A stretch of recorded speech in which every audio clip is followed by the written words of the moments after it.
Hi, I'm Zara, and welcome to the introduction to the world of true crime.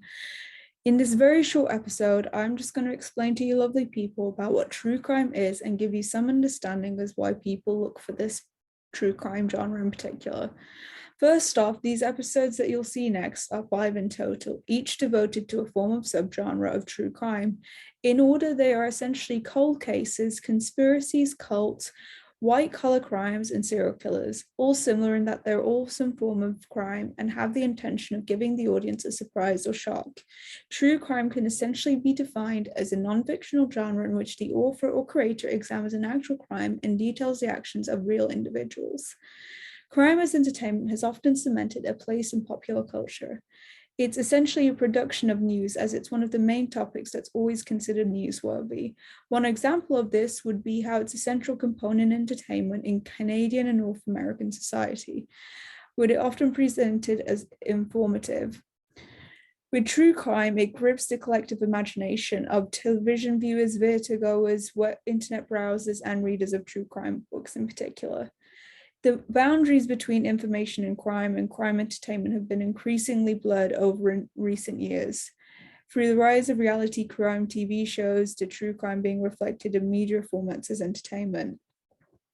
True crime has often had a market across the world, with producers of podcast Serial having said that the first season has been downloaded more than 175 million times, and that there are dedicated true crime TV channels in the UK that have reached over 5 million people in an actual month.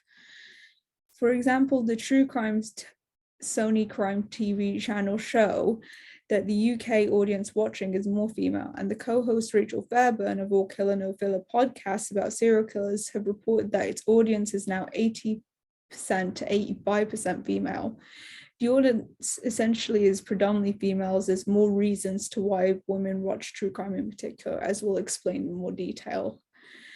True crime has been seen occurring through naturally in history between years of 100, 1550 and 1700s. British authors and printers produced an unprecedented number of publications that have reported on capital crimes. Hundreds of crime pamphlets have capitalized around this era.